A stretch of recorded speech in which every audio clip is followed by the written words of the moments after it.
Chers amis, je le sais, nous avons tous un peu la gueule de bois. La réélection d'Emmanuel Macron a littéralement accablé beaucoup d'entre nous.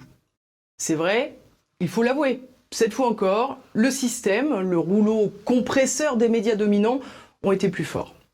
Mais cette déception ne doit pas effacer ce qu'il nous reste à bâtir et encore moins ce que nous avons déjà construit ensemble.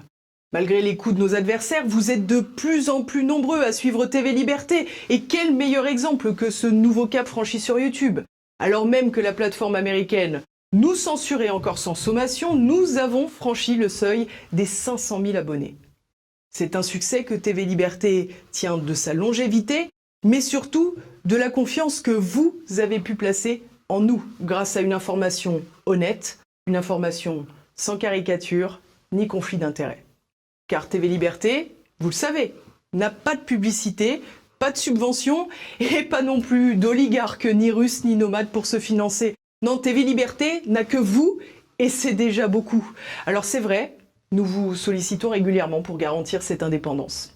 Mais comprenez bien, nous n'avons pas d'autre choix. Et croyez-moi, nous faisons déjà beaucoup avec bien peu. Pour produire un journal quotidien, les chaînes subventionnées emploient plusieurs centaines de personnes. À TV Liberté, le journal, c'est 6 personnes en tout. Et nous n'avons jamais manqué un rendez-vous. Mais évidemment, nous sommes toujours un peu sur le fil. Alors pour continuer, nous avons sans cesse besoin de votre soutien. Car sans vous, TV Liberté n'a ni raison d'être, ni moyen de faire. Alors dès à présent, donnez-nous un coup de pouce. Cliquez sur le lien qui s'affiche ici, juste au-dessus, et aidez-nous. Je compte sur vous.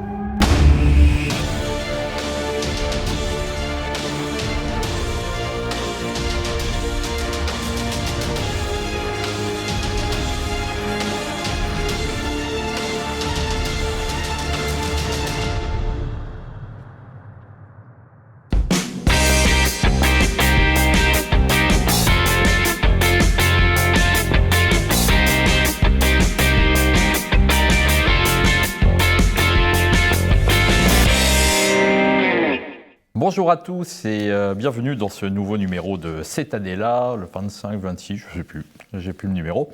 Alors, j'ai le plaisir d'avoir autour de moi mon ami et rédacteur en chef de la superbe revue Éléments, parce que vous avez fait, François, là, un super numéro. On a fait fort, avec GG. Avec notre ami Gérard Depardieu. Christophe Maxime est avec nous. À votre service. Et puis, bon, c'est... Alors, encore un petit nouveau, Rodolphe Carte, qui était là le mois dernier dans notre émission Le Plus d'éléments. Donc, cette année-là, on va pas faire un bond un grand bond, on va partir en 2016 et on avait fait un numéro, vous voyez. Alors, il n'est pas très... La couverture, en fait, est... C'est Patrick Buisson. Ouais, c'est Patrick Buisson. Excellent entretien. Excellent entretien que vous aviez mené... Mon cher François, je crois. Ouais. Non, on ne va pas parler de Patrick Buisson, parce qu'il est... on aurait pu, mais c'est pas ça. On avait fait un dossier qui s'appelle « À l'Est du Nouveau, les enfants terribles de la Russie ». C'était en 2016. Je pense qu'on pourrait... Si on mettait un titre comme ça, je pense que là, on aurait vraiment des problèmes. Hein. Enfin, les enfants terribles de la Russie, qui étaient quand même des interviews assez intéressantes d'Alexandre Douguine et de Zakhar Prelipine, principalement. Bon, cher François, on a choisi ça. L'émission va être un peu casse-gueule parce que comme on enregistre, on ne connaît pas aujourd'hui la situation. Est-ce qu'elle s'est envenimée ou pas en Ukraine? Est-ce que la guerre est finie? Est-ce que la fin du monde aura eu lieu, peut-être? C'est peut-être la fin du monde, c'est notre dernière émission. Un message d'outre-tombe. Un message d'outre-tombe, voilà. Donc, parler de la Russie, là, c'est un peu casse-gueule, mais enfin bon, on va y aller. 2016, ce qui est assez troublant quand on lit ce numéro, qui était quand même autour des écrivains et des intellectuels russes, c'est que leur discours n'a pas beaucoup bougé et qu'en fait, tout ce qu'ils disent aujourd'hui était déjà dans Éléments. Ouais. C'est la raison pour laquelle il faut lire ce numéro-là qu'on peut acheter sur le site de la revue Éléments, revueéléments.com, parce qu'il y a un nationalisme russe, parce qu'il y a un attachement. La Russie a ceci de particulier, c'est quand même rare dans l'histoire, c'est peut-être même inédit, c'est que c'est un empire qui s'est effondré 2 fois au XXe siècle, qui s'est effondré sur lui-même à 2 reprises, et qui à 2 reprises est rené de ses cendres. Donc il y a une énergie dans ce peuple, une énergie, c'est un peuple jeune, c'est un peuple qui rentre en Europe au XVIIIe IXe siècle sous Pierre le Grand. Donc c'est un peuple qui a certes 1000 ans d'histoire derrière lui, depuis la fondation, depuis la Russie kievienne d'ailleurs, puisque c'est le berceau, Kiev, l'Ukraine est le berceau de la Rousse, hein, des Varegs, hein, qui ont colonisé et qui ont fait, c'est la Russie moderne. Hein. Alors oui, il y a une énergie en Russie qu'on retrouve partout. Bah, vous avez vu à Moscou, dans le stade, là, il y avait 200 ou 300 000 Russes, hein, pour célébrer une Crimée, j'allais dire soviétique, une Crimée russe. Hein. Et pour cause, la Crimée a été construite, hein, par la Grande Catherine. Hein, le port de Sébastopol, toutes les grandes villes ont été construites par la Russie. Donc oui, il y a 6 à 7 ans, on avait mis les pieds dans le plat en interrogeant donc Douguine. Hein. Douguine, c'est un peu le prophète, hein, de l'eurasisme. Hein. On va parler de l'eurasisme parce que c'est une des tentations russes, hein, et une tentation légitime puisqu'on est au cœur de cette notion de russe. Hein. Et Prilepine, hein, à beaucoup d'égards, Prilepine procède, hein, de Alexandre Douguine, hein, puisque il a fait la guerre en Tchétchénie et aujourd'hui il est, j'allais dire, paramilitaire. Enfin, il était paramilitaire dans le Donbass, hein, et surtout c'est un enfant du parti national bolchevique, hein, qui a été fondé par Édouard Limonov et par Alexandre Douguine. Hein. Et de mémoire, hein, parce que j'ai pas pu me replonger dans le numéro, mais on avait intitulé un papier sur Prilepine, Les bâtards de Joseph Staline, hein, puisqu'en effet il y a une dimension, mais elle est très nationale, hein, c'est la grande guerre patriotique. Hein. Les bâtards de Staline et d'Édouard Limonov, en fait ces gens-là sont quand même très largement les enfants de la Limonka, qui était la revue de Limonov, la revue nationale bolchevique. Hein. Et Limonov, les Français le connaissent, en tout cas ceux de ma génération, puisqu'il était parisien dans les années 80, très proche de Jean-Édouard Nallier, de Patrick Besson, grand écrivain à l'édition internationale. Moi, je l'ai côtoyé à l'époque où j'étais à l'âge d'homme. Hein. Donc, il suffit de voir Limonov pour comprendre. Hein. C'est ce que m'a dit Depardieu il y a un mois ou deux. Il faut comprendre cette énergie. Il n'y a qu'en Russie qu'on trouve cette énergie. Même Depardieu me disait, oh, vous voyez, la carrure, c'est un décathlonien, de la picole, de la gastronomie. Bah, face à un Russe, il n'a jamais vu de pareille bête. Hein. Il était tout petit, Limonov. Il avait des verres quadruple foyer, une tête farineuse. Hein. Mais putain, il pétait l'énergie. Vous sentiez que si jamais vous le touchiez, le mec, il dégainait. Donc c'est la Russie, ça, on a du mal à le comprendre. Hein. Alors c'est une Russie qui, que ça soit, vous parlez de Limonov, mais toutes ces jeunes intellectuels, et Zakhar Prilepine en premier, abandonnent très vite en fait la politique et l'opposition, et politiquement, ils sont avec Poutine parce que Poutine, c'est la Russie. Voilà. Et la Russie, c'est Poutine. Le seul qui est contre Poutine, c'est Limonov, étonnamment. Et du reste, il va faire de la prison. Il fera un très bon livre, Mes prisons. Il est mort, malheureusement, Limonov. Hein. Mais tous suivent Poutine. C'est que là aussi, on a du mal à comprendre. On a un nouveau rédacteur à Éléments. Mais comme on travaille en famille, il s'appelle Julien Luzinki. Sauf de ma part, c'est votre cadet, qui a vécu 3 ans en Russie et qui nous a fait un papier sur la jeunesse russe, justement, pour montrer en quoi elle ne pouvait ne pas être poutinienne, hein, même si elle a une relation d'amour-haine avec Poutine. Hein. Le best-seller là-bas, c'est pas la génération Z, hein, c'est ce que dit Julien Luzinki, c'est la génération P. Du nom d'un best-seller, d'un roman qui est un best-seller en Russie. Poutine occupe tout. On ne voit Poutine. Je veux pas dire qu'il y a un culte du chef. Si, il y en a un. C'est pas le petit père des peuples, hein, mais quand vous allumez votre télévision, c'est Poutine. Poutine est assez seul, hein, du reste. Hein. Si on nous demande de citer un nom, Lavrov, nous occidentaux, parce que c'est un grand ministre des Affaires étrangères, Poutine a tout absorbé et il s'inscrit dans cette tradition d'autocrate. Moi, j'aimerais en parler. Je veux pas m'opposer mais il y a vraiment une spécificité russe, une idiosyncrasie russe, pour comprendre pourquoi la Russie est une démocratie, mais c'est une démocratie administrée, qui a tous les signes de la démocratie. Il y a des partis, il y a des élections, des institutions démocratiques, une Douma. Pour autant, ça n'est pas une démocratie telle qu'on l'entend. C'est la raison, je crois, principalement pour laquelle on a une relation aussi conflictuelle à la Russie, qui s'inscrit dans une histoire au long cours de la russophobie, qui est vieille peut-être depuis la chute de Constantinople, hein, que Rousseau, votre ami Rousseau, qui a fait une constitution sur votre chère île et votre cher pays. Sur la Corse, mais il en a fait une également, le père de la russophobie. Qui à l'heure actuelle est indépendante. Hein, non, parce que le monde est fini. Le monde est fini. Je veux dire, Poutine a appuyé sur le bouton et pouf, il y a un gros champignon. Mais c'est Rousseau qui avait fait une constitution pour la Pologne, hein, alors par rivalité à l'encontre de Diderot, de Voltaire, parce qu'il est commandé par la rivalité. Les autres adoraient la Russie, lui il s'est mis à la détester. Mais depuis 300 ans, on a une relation bizarre avec la Russie, on l'aime, l'aime, on la déteste. Mais on va en parler là, puisqu'il y a des causes géopolitiques très profondes. Christophe, vous avez fait il y a pas si longtemps pour un voyage de presse avec pour la revue Éléments. Parce que là, on est dans l'émission d'Éléments cette année-là et pas le plus d'éléments. Non. C'est l'occasion peut-être de revenir un peu en arrière, parce que je crois que sur le site, on peut toujours trouver encore le film que j'avais fait, qui est assez long, qui s'appelle Détour en Crimée. Je crois, Détour en Crimée qu'on peut trouver. Effectivement, il y a 3-4. Ça va être contemporain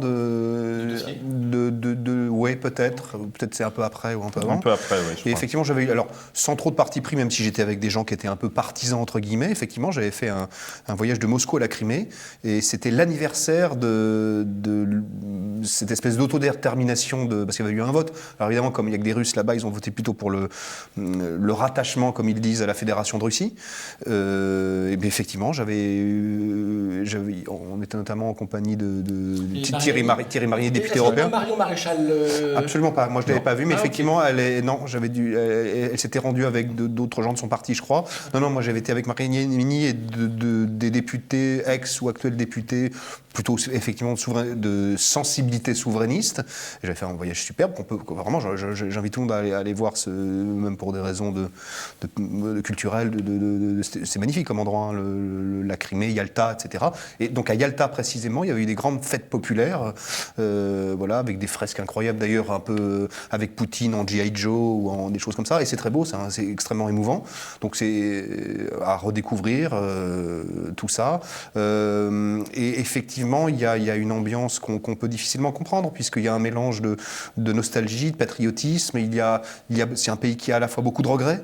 C'est un pays qui est à la fois très jeune, la Russie, et qui, François nous parlait de son effondrement, mais c'est aussi des saignées de jeunesse, en fait, hein, puisque les élites meurent à chaque fois.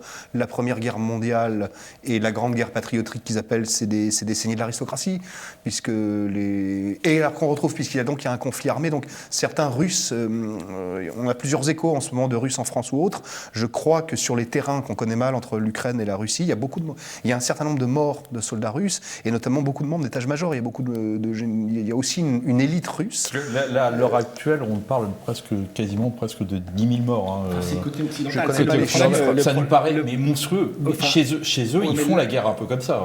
Cela étant dit, si vous me permettez, on est dans une configuration là, d'un matraquage, d'un bombardement médiatique. Alors certes, les Russes bombardent les Ukrainiens, qui se défendent avec des armes occidentales, anglaises, américaines. Mais il y a un bombardement. Alors il ne s'agit pas d'exonérer ni d'innocenter les Russes ou Poutine, puisque c'est pas une offensive, c'est une guerre qui est menée, et puis une guerre lourde avec de l'artillerie, etc. Mais on est quand même dans les bombes et bobards. Du matin au soir, c'est des bombes et bobards, c'est des généraux, Alors moi je nuance ce que dit Christophe sur les seigneurs et de l'aristocratie.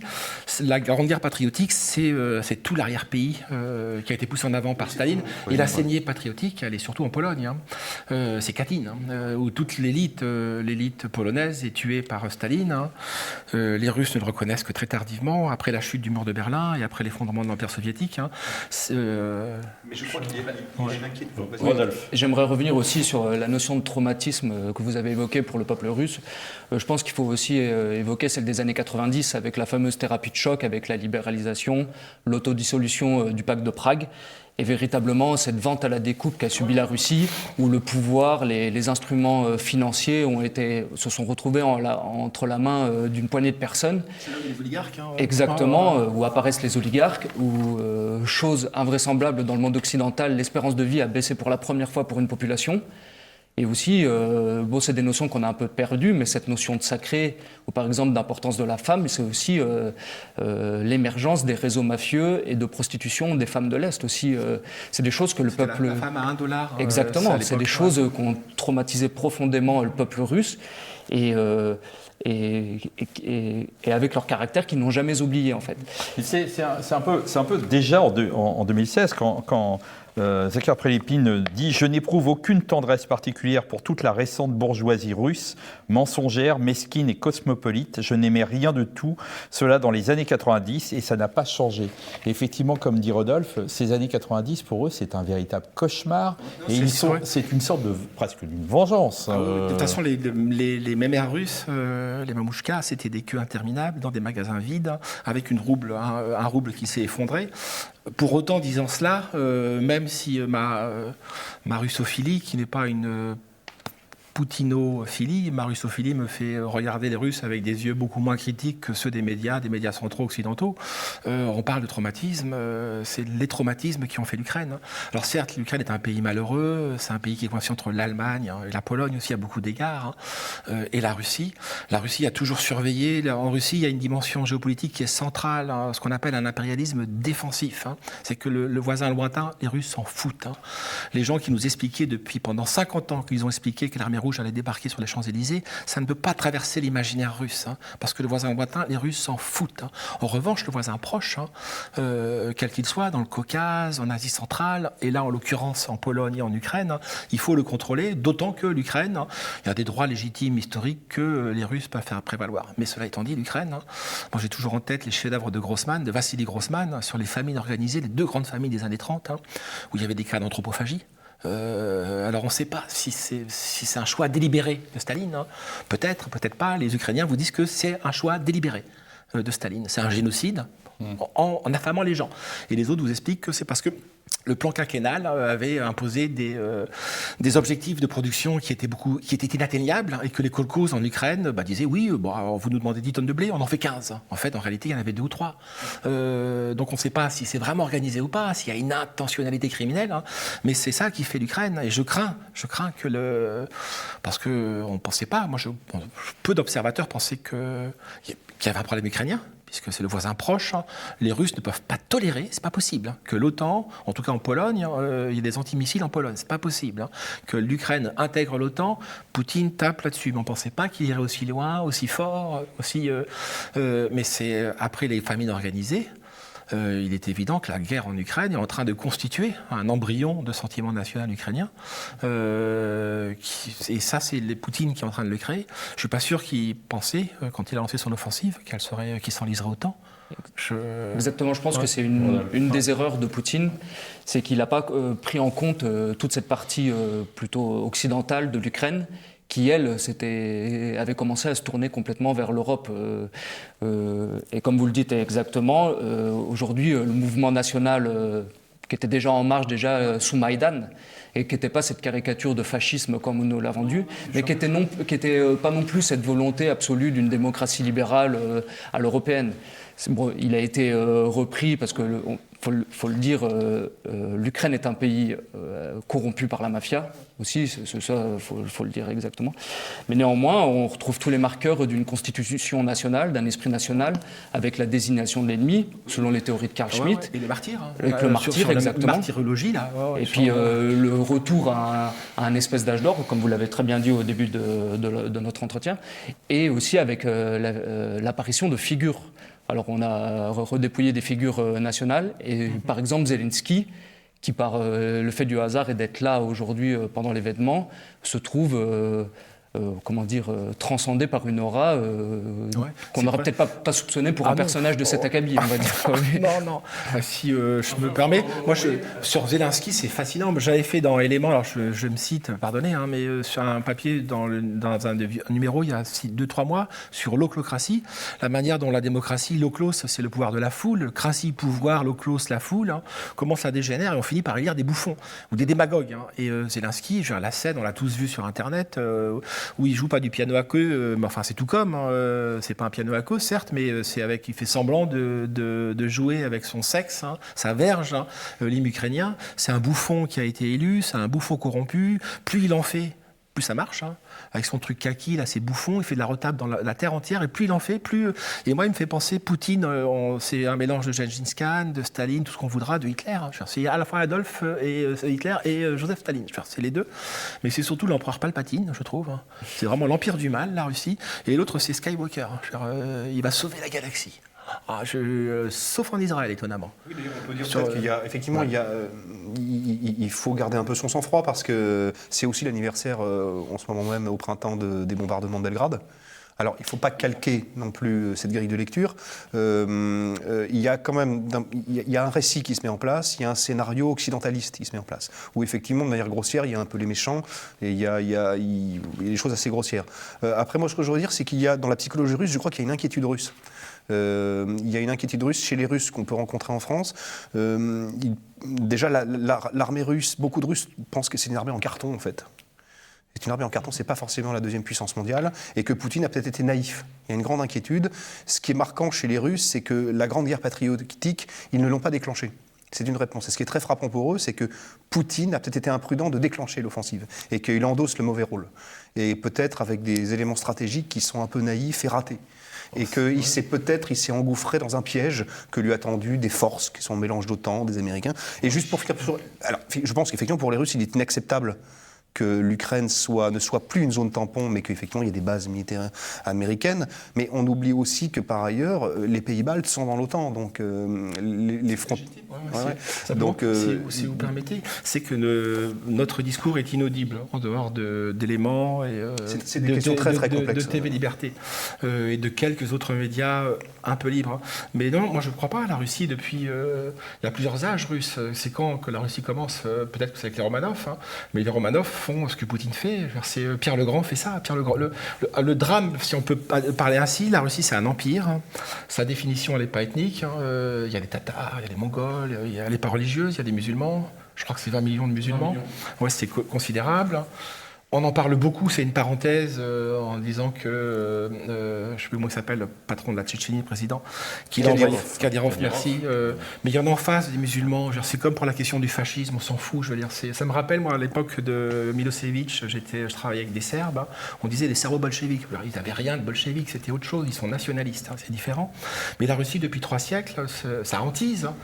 J'aimerais en parler parce qu'on est au cœur de la géopolitique et la géopolitique anglo-saxonne s'est constituée sur l'idée de Earthland, de cœur de la Terre, parce qu'on est au cœur de la Terre.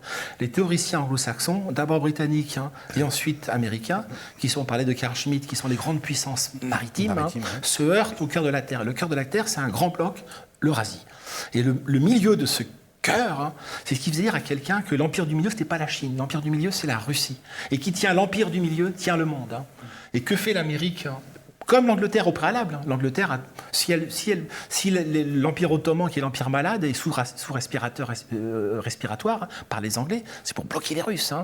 Donc il y a une tentative permanente. C'est pour ça que notre discours est inaudible, parce qu'on ne peut pas expliquer l'archéologie de cette guerre. Et l'archéologie de cette guerre, c'est que la doctrine d'endiguement, qui procède de cette théorie géopolitique qui a été faite par des géographes, et qui ont compris l'essence de la Russie. La Russie, c'est un bloc de terre. Et depuis Pierre le Grand, la Russie, elle ne respire pas dans ce bloc de terre parce qu'elle n'a pas accès aux mers chaudes. Elle a accès qu'à des mers froides. Et depuis Pierre le Grand, il y a eu des guerres de conquête.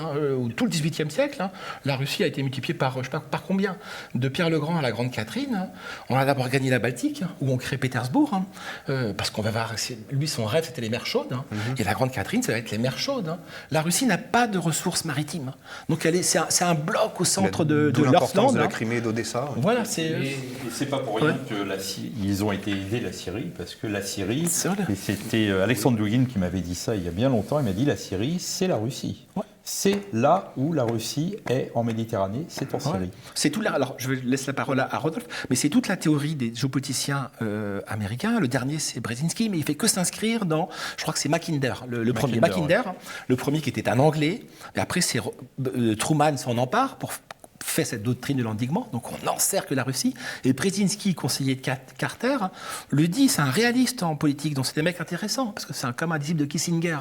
Nous, ce qu'on veut, c'est de la Baltique jusqu'au Caucase, jusqu'à l'Asie centrale, on veut ceinturer la Russie. Donc c'est-à-dire qu'on veut l'asphyxier, or c'est la hantise des Russes, c'est le voisin proche. Le voisin, et c'est normal, c'est la géographie, la Russie c'est une plaine, c'est une steppe. On s'y enfonce comme dans du beurre. Donc il faut repousser toujours plus loin la frontière.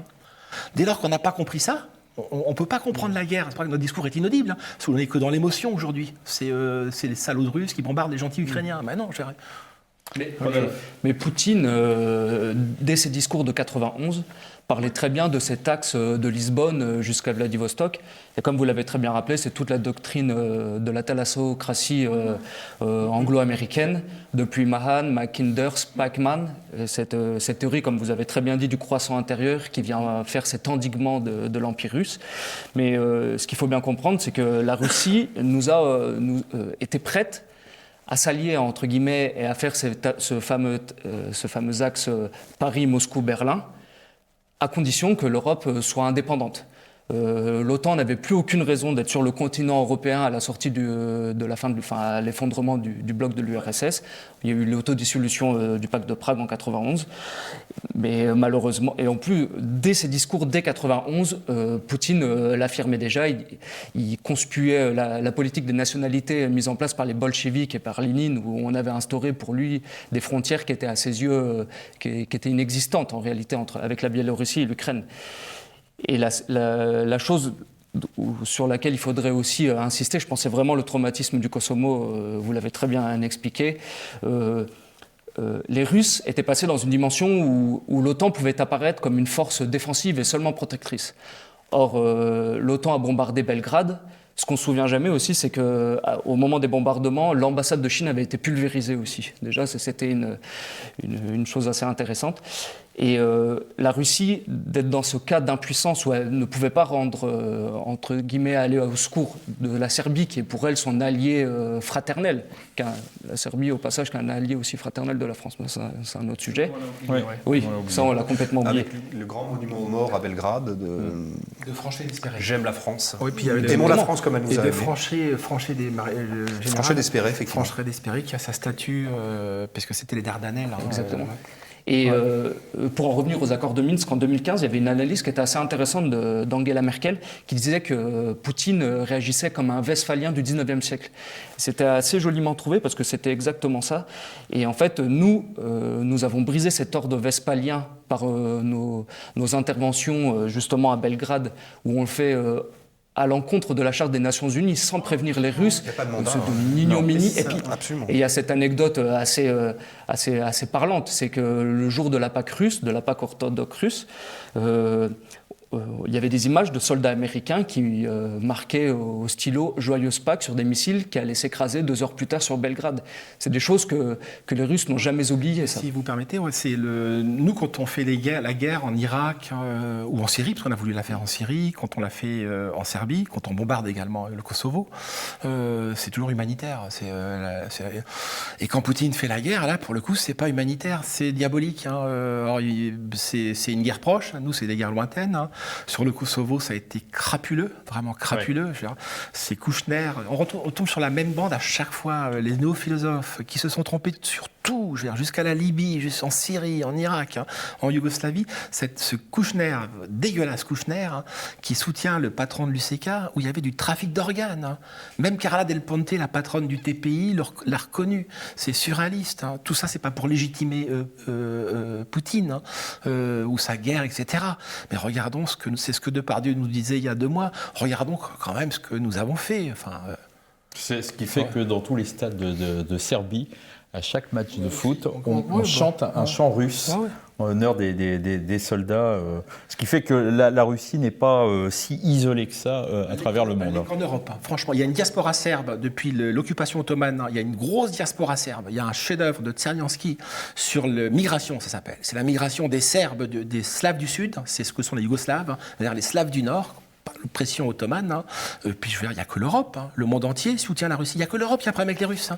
C'est clair.